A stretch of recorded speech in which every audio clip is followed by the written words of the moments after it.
system is it allows us not only to have a real-time image, but it allows us to save snapshots of these images.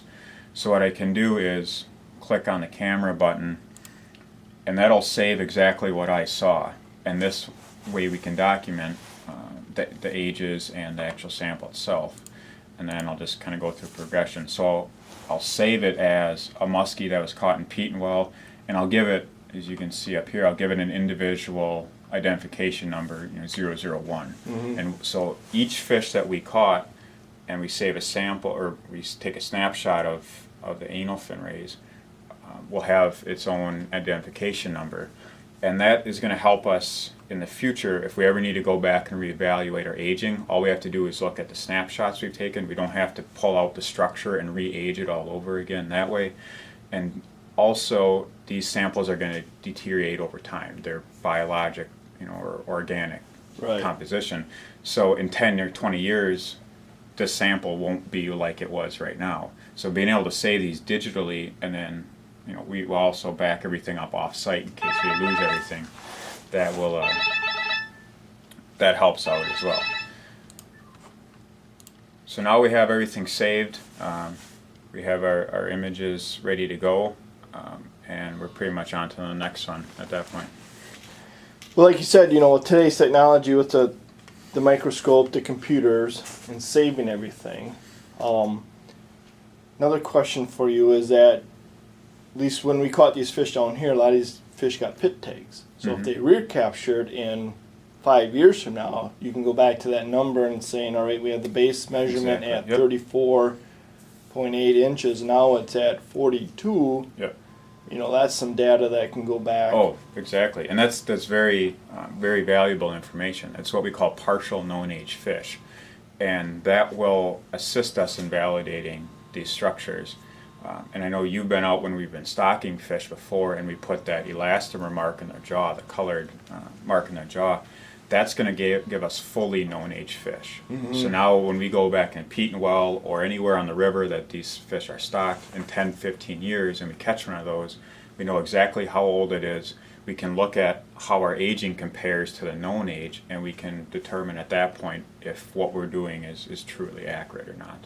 Oh yeah, and you talked about a little bit about the stocking efforts. I mean, between the Peat and Well Muskie Challenge, Consolidated Muskie Club, 12 Apostles, and Bill's Muskie Club, I mean, this 100-mile stretch of the Wisconsin River is some fantastic muskie fishing, and the future looks very good for us here. So compliments to all the stocking efforts by the clubs in the tournament, and once again, I mean, for your efforts putting forth, to make sure that these muskies are growing and are doing well. We congratulate all you guys too on that, so big team effort on this. And you talked about growth rate. So one thing we'll do to take this a step further is, because we know how old they are and how long they were when they're captured, that gives us an estimate of growth. And what we can do with that growth rate is compare it between different water bodies on the river. Say we'll compare like Lake Wassa to Stevens Point flowage and look at their growth rate.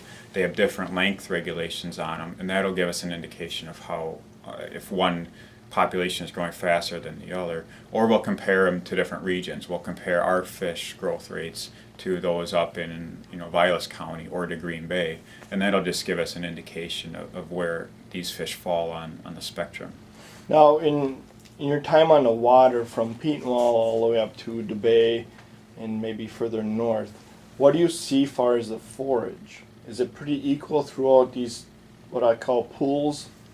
Does one area suffer from the other area, or is it the forage pretty well maintained through the stretch? I think it's pretty similar as far as a forage base goes.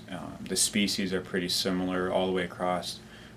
You get to some of the bigger flowages like Peat and Well and Castle Rock or even Dubay, and I think just because it has a more abundant forage base, just by sheer volume, you're going to see a difference in the top predator makeup, just by that size of the water. Right, the buffet is a little bit. Right, but I don't think there's anything in Peat and Well that would any species in Petenwald that would make these fish grow slower or faster than what you see up in Dubay or Lake Wass or Mosinee. I don't think there's a difference as far as that goes. But the only thing that differs is different stretches of the rivers have, like Petenwald doesn't have no weed growth. When you get up into Dubay and even up further in the Rhinelander, the weed growth is abundant out there. So that's about, it's dark water.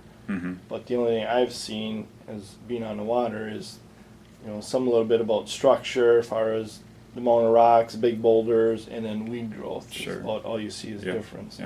And there's a lot of other things as far as, whether it's a riverine stretch or more of a flowage stretch, that's going to have a difference in growth rates. True. And fishing pressure is also, you can release all these fish, but you catch them so many times, at some point it's going to impact their growth rates. So there's a lot of factors that contribute into it, and we're just on the start of investigating a lot of this stuff. Yeah, but like you said, through these, the pit tagging, the marking with the dye, the efforts of the clubs and tournaments, we have that base data, and now everything from here on out will be added to that data. Lake Wass and Stevens Point population estimates have compared pretty well to lakes up north. We compared them to some of the lakes in Vilas County.